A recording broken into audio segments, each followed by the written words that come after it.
everyone. Once again welcome back to D4 Uncut. இன்றைக்கி என்ன செய்ய போகிறோம்னா சிக்கன் பிரியாணி எப்படி செய்கிறதுன்னு பார்க்க போகிறோம். ஃபஸ்ட்டு பாஸ்மதி அரிசியை இந்த மாதிரி வடிகட்டணும். வண்டு இது இல்லாமல் நீட்டாக வடிகட்டணும். இந்த மாதிரி நல்லா வடிகட்டிடுங்க. அதுக்கடுத்து குக்கர் எடுத்துக்கோங்க. குக்கர் எடுத்து அடுப்பை மூட்டிக்கோங்க. அரிசி பார்த்திங்கன்னா கோஹினூர் அத்தன்டிக் பாஸ்மதி அரிசி, இந்த இதை யூஸ் பண்ணிங்கன்னா கொஞ்சம் நல்லாயிருக்கும். அதுக்கடுத்து வேக வச்ச சிக்கனை இப்படி எடுத்துக்கோங்க. இது எல்லாமே சாப்ஸ் பீஸு பெருசாக வெட்டி வாங்கியிருக்கு. அப்புறம் அந்த சிக்கன் சூப்பு வேக வச்ச தண்ணியை எடுத்துக்கோங்க. அப்புறம் இதுக்கு பேர் என்ன திவ்யா? மல்லியை. ஃப்ரிட்ஜிலேருந்து தேவையான சாமான்லாம் எடுத்து என்னென்ன ஜாமான் இருக்குன்ட்டு உங்களுக்கு காட்டுறோம். திவ்யாவுக்கு எல்லா அளவும் கரெக்டாக தெரியும். அவள் கரெக்டாக எடுத்து வச்சுருவா. இது கொத்தமல்லி, இஞ்சி, பூண்டு, புதினா எல்லாம் கலந்த கலவை, பிரியாணிக்கு ஏற்றது. அப்புறம் இது தக்காளி, வேறு இது மகாலட்சுமி ஸ்டோரோட இது தேங்காய் பால், வெங்காயம், மல்லி, மிளகா. அப்புறம் பார்த்திங்கன்னா நெய் ஊற்றணும். இது நோ மார்ஜின் சூப்பர் மார்க்கெட்டில் வாங்கின நெய், விருதுநகர். நல்ல தரமாக இருக்கும். அதுக்கடுத்து எண்ணெயை, நல்லெண்ணெயா கடலெண்ணெயா? செக்கில் ஆட்டின சுத்தமான நல்லெண்ணெய், அதை கொஞ்சம் ஊற்றிக்கோங்க.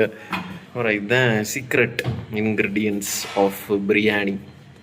பட்டை, சோம்பு, இந்த பூ, கடல் பாசி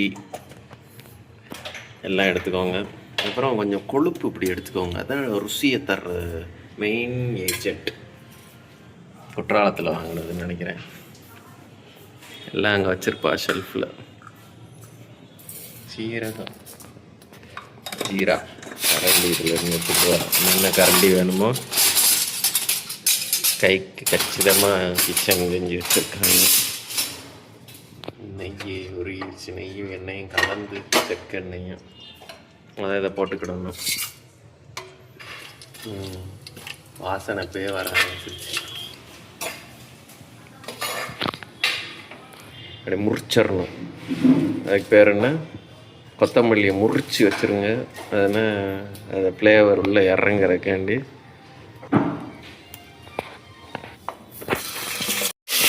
உள்ளே போட்டால் எக்ஸாஸ்ட் ஆன் பண்ணியாச்சு. அதுக்கடுத்து அந்த வெங்காயத்தையும் போட்டு நல்லா கிளறி விடணும். அவ்வளோ ஏமா கிளறான் பாருங்க.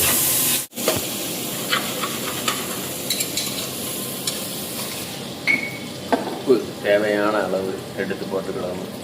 அது எவ்வளோன்னு எனக்கு தெரியாது, அவளுக்கு தெரியும். கரெக்டாக போடுற மாதிரி கொழுப்புலாம் இதாகி மெல்ட் ஆகி அப்படியே எண்ணெயாக மாறி அப்படியே மிதக்கு.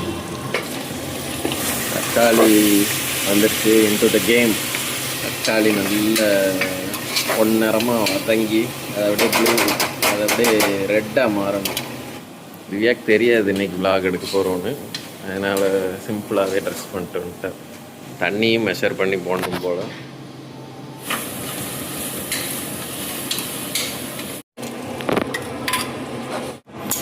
ஐயோ, ஸ்மெல் என்ன கூடி இருக்குது, பயங்கரமான ஸ்மெல்லாக இருக்குது. பிரியாணி ஸ்மெல்லு தான் வருது.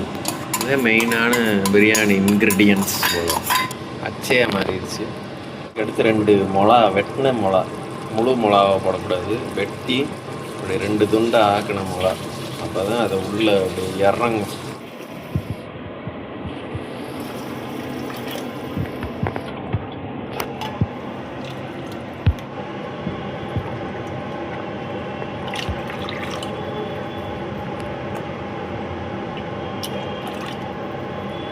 எல்லாத்தையும் ஊற்றிட்டு வந்தேன்.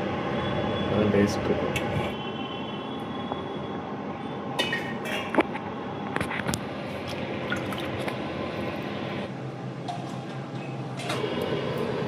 ஐயனார் கிரிஷ் யூனிக்யூ நான்வெஜ் சேர்த்துக்கோங்க. அப்போ தான் உங்களுக்கு அந்த இதோட ஃப்ளேவர் நல்லா வரும். அவ்வளோதான் டேஸ்ட்டு. லெக் பீஸ்லாம் போது அது மட்டும் இந்த ரக்துலுக்கு எடுத்து வச்சிரு. D2க்கு மீரா கொண்டு இருக்கா இல்லையா பீஸு எல்லாமே சாப்ஸுக்கான கறி லெக் பீஸு இன்னொன்று 3 இருக்குது, 4 லெக் பீஸ் இருக்கும். ஐயனார் கிரிஷை வந்து இப்படி போட்டுக்கோங்க, அதில் பாதி பாக்கெட்டை தட்டிட்டா அப்போ தான் ஃப்ளேவர் நல்லா வருமோ என்னமோ. நல்லாயிருக்கும். ஐயனார் கிரிஷ் போட்டுக்கோங்க.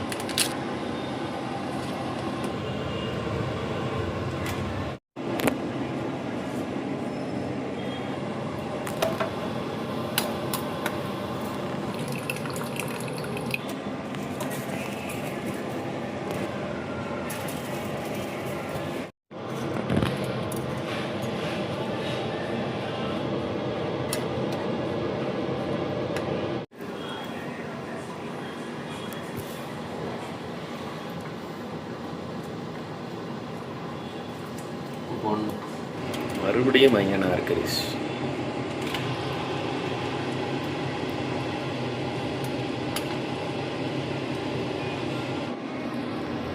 கொஞ்சம் தயிர் சேர்த்துக்கணும் போல் கடைசியில், அப்போ தான் அந்த ஃப்ளேவர் கிடைக்கும்.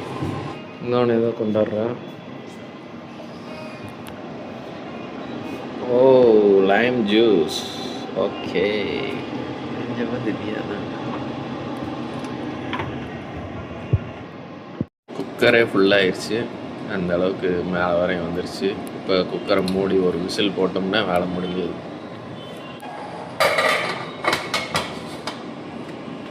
அவ்வளோதான், விசில் போட்டுறணும். ஒரு விசில் எடுத்து மண்டே